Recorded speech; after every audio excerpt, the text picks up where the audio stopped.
The White House, Ghosts in America's Most Famous Residence. The White House, the iconic seat of American power in Washington, D.C., is known for its historical significance, political decisions, and the people who have lived and worked within its walls.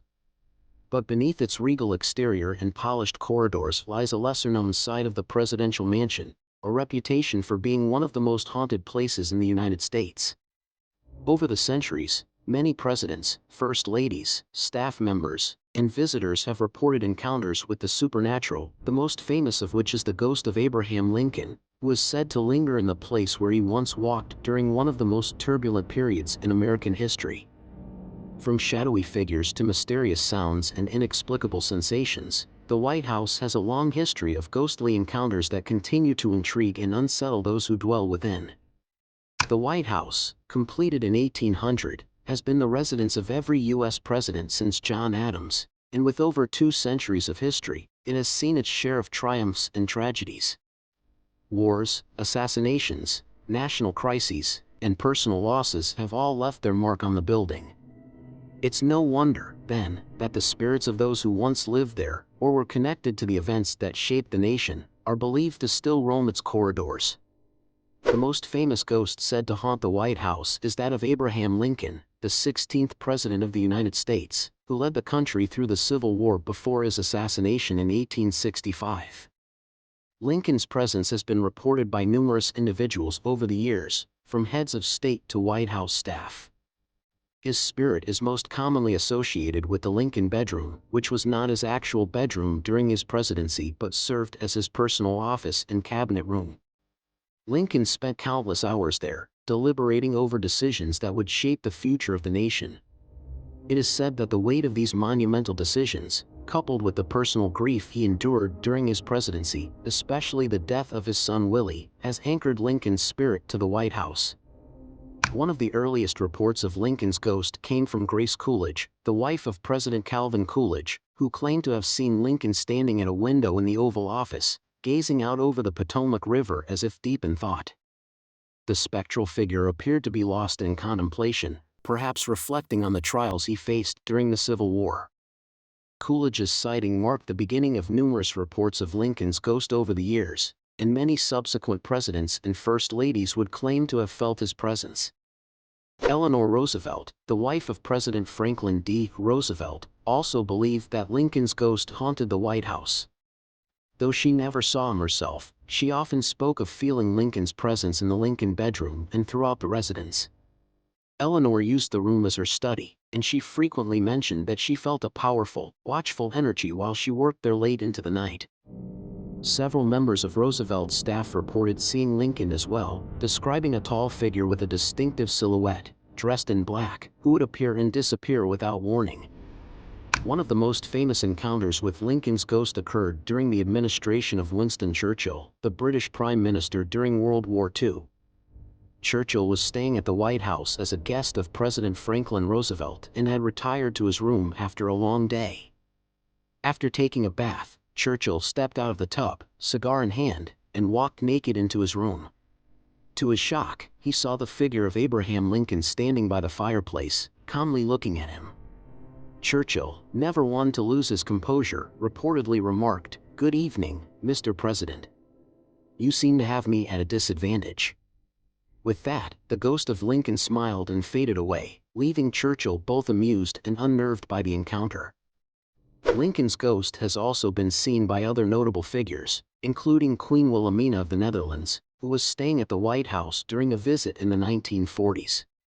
One night, she heard a knock on her bedroom door and, assuming it was an aide or member of the staff, she answered it. To her astonishment, she saw the ghostly figure of Abraham Lincoln standing in the hallway, tall and somber, wearing his signature black suit. Overcome with shock, the Queen fainted. When she regained consciousness, the apparition had disappeared, but the encounter left her shaken. The ghost of Abraham Lincoln is not the only spirit said to haunt the White House.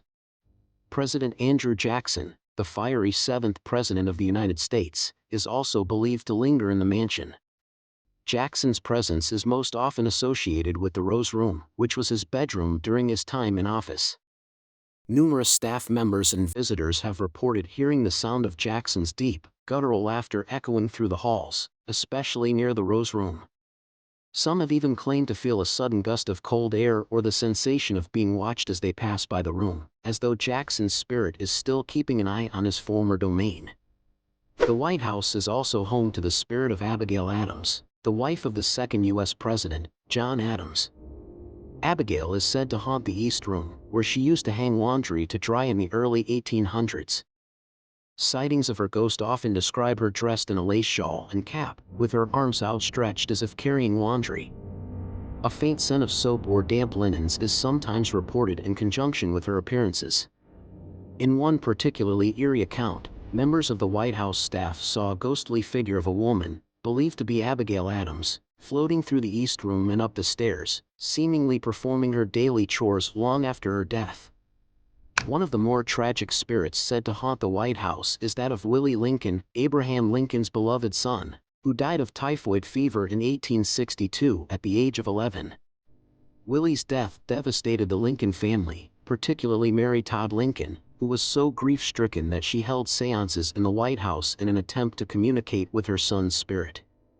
It is believed that Willie's ghost continues to roam the White House, and his presence has been felt by many who have stayed in the building. Staff members have reported seeing the figure of a young boy playing in the hallways or standing at the foot of the Lincoln bedroom bed. His laughter, light and innocent, has occasionally been heard echoing through the rooms, a poignant reminder of the boy's untimely death.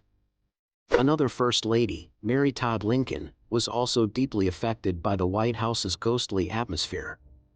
After the deaths of her son Willie and her husband Abraham, she became obsessed with spiritualism and often spoke of seeing her son's spirit in the White House. Mary held seances in the White House in an attempt to reach out to Willie and communicate with him from beyond the grave. Whether or not she succeeded, the presence of Willie's spirit has been reported by many visitors since, and some believe that both Mary and her son still inhabit the White House in some form. Dolly Madison, the wife of President James Madison, is another figure said to haunt the White House. Her ghost is most often associated with the White House Rose Garden, which she had designed during her time as First Lady. Many years after her death, when First Lady Edith Wilson, the wife of President Woodrow Wilson, tried to have the Rose Garden redesigned, workers reported seeing the ghostly figure of Dolly Madison appear in the garden, her presence so strong and unsettling that the workers refused to continue with the project. The redesign was abandoned, and the Rose Garden remains as it was during Dolly Madison's time.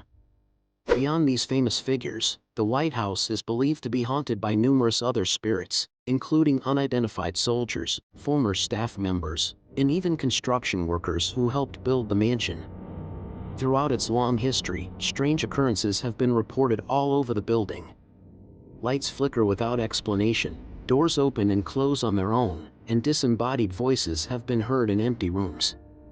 The sound of footsteps, heavy and deliberate, often echoes through the corridors late at night, long after the building has been locked and secured. Even President Harry S. Truman, who was known for his practical and no-nonsense attitude, experienced the ghostly atmosphere of the White House. In a letter to his wife, Bess, Truman wrote about hearing footsteps in the hallway outside his room in the middle of the night. Despite checking with the guards on duty, no one could explain the source of the sounds, leading Truman to half-jokingly wonder if the place was haunted. The ghost stories of the White House continue to captivate and intrigue visitors, staff, and historians alike. Whether or not one believes in ghosts, the sheer number of reports and sightings over the years suggests that the White House is a place where the past and the present coexist in eerie harmony. For those who have walked its halls, the presence of history is palpable, not just in the physical artifacts of the nation's past, but in the lingering spirits of those who helped shape its future. To this day, the White House remains not only a symbol of American democracy and leadership but also a place where the boundary between the living and the dead is tantalizingly thin. Whether it is the ghost of Abraham Lincoln, gazing out of a window as he contemplates the nation's future, or the soft laughter of a child echoing through the halls, the White House is a place where history refuses to rest. For those who are lucky, or perhaps unlucky, enough to witness these ghostly encounters, the White House becomes more than just a home for presidents, it becomes a place where the past is very much alive.